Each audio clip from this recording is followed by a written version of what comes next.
مانا کو مانا، خدا کیا عطا کرے گا؟ سکون عطا کرے گا۔ اگر اسی سکون کو انسان سمجھ جائے، ہماری زندگی کے آدھے مسئلے حل ہو جائیں، کیونکہ خدا نے سب سے زیادہ سکون اگر کسی چیز میں رکھا ہے وہ محبت میں رکھا ہے نا۔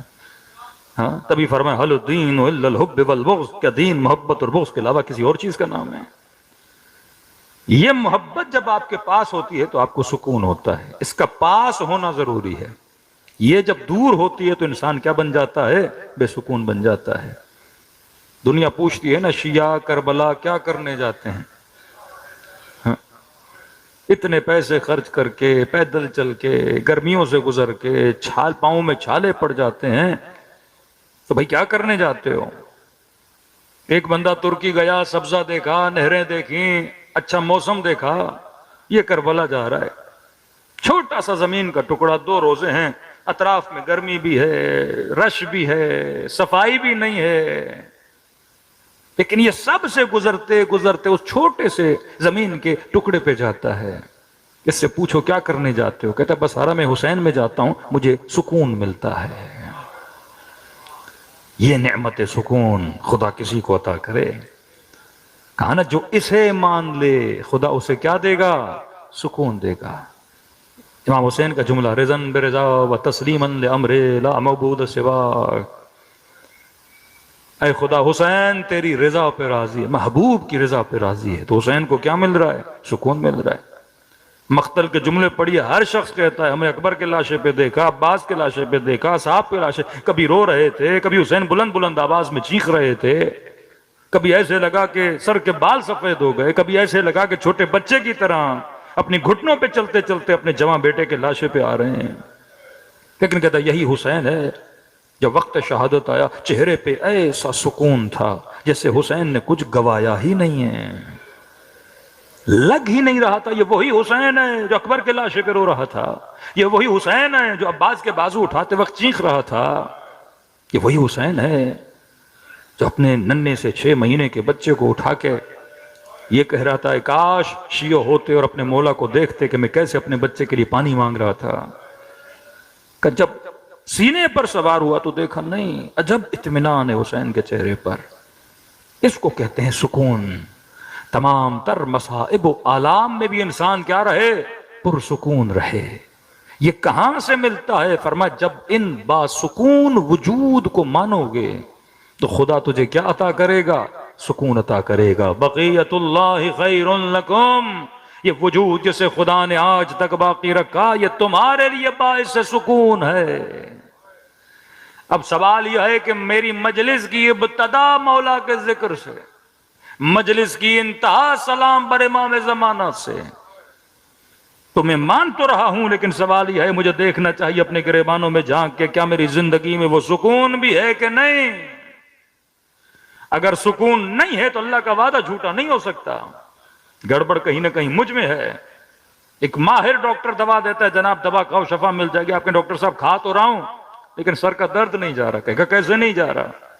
10 لوگوں کو دیا، سب کا سر کا درد گیا، آپ کا کیوں نہیں جا رہا؟ بعد میں تحقیق پتا چلی کہ جناب پرہیز نہیں کر رہے تھے۔ دوا تبھی فائدہ دیتی ہے جب آپ کیا کرو؟ پرہیز کرو۔ اب خدایا سکون کیوں نہیں ہماری زندگی میں جبکہ ہم اس وجود کو مان بھی رہے ہیں؟ فرمایا ایک شرط ہے، ان کنتم مؤمنین، بقیت اللہ خیر لکم ان کنتم مؤمنین، شرطیہ۔ فرمایا یہ وجود تمہیں سکون تب دے گا بشرطی کہ تم کیا بن جاؤ؟ مؤمن بن جاؤ۔ ایک مومن و مسلم کی تعریف وہ ہے جو ہم پاکستان میں کرتے ہیں کہ جناب یہ میرا مسلمان بھائی ہے، یہ میرا مومن بھائی ہے، ایک دوسرے کو بتانے کے لیے کہ مسلمان بھائی وہ ہے جس نے علی کو پہلا امام نہیں مانا، مومن بھائی وہ ہے جو خلافت بلا فضل امیر المومنین کا قائل ہے۔ یہ عوامانہ تعریف ہے، لیکن قرآن کی روح سے مومن کون ہے؟ فرمایا مومن وہ ہے جو مقام یقین پر آ جائے، جیسے قرآن نے کبھی قلب سلیم بولا، سالم دل، پر اطمینان دل، پر سکون دل، جب تک تو مقام یقین پر نہیں پہنچتا۔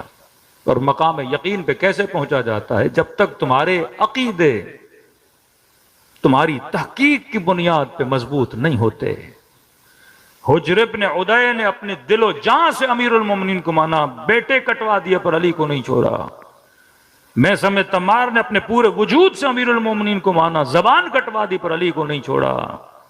جب آپ یقین کی منزل پر آتے ہیں پھر آپ اس چیز کو چھوڑنے کے لیے تیار نہیں ہوتے۔ تبھی تشیع کی فکر میں، اصول دین میں تقلید حرام ہے۔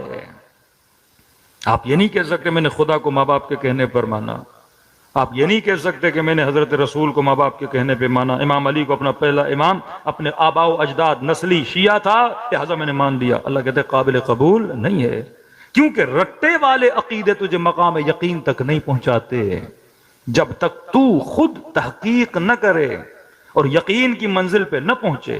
اس کی مثال ایسے ہے کہ قیامت کے دن کسی ہندو کو اٹھایا جائے اور خدا پوچھے بتا تیرا خدا کون تھا، تو کہے کہ میں نے بتوں کو سجدہ کیا تھا، اور اللہ کہے بتوں کو سجدہ کیوں کیا تھا، کہے کیونکہ میرے ماں باپ نے کیا تھا۔ کسی کرسچن سے پوچھے کہ بتا تو نے کس کو خدا مانا، خدا ہم نے عیسیٰ کو مثلا مانا، کہ کیوں مانا، کیونکہ ماں باپ نے کہا تھا۔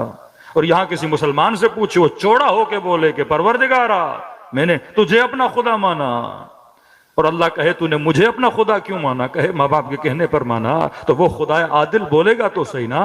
اگر اس جواب کے نتیجے میں تجھے جنت بھیجوں تو انہیں جہنم کیوں بھیجوں، اور اگر اسی جواب کے نتیجے میں انہیں جہنم میں بھیجوں تو تجھے جنت کیوں بھیجوں؟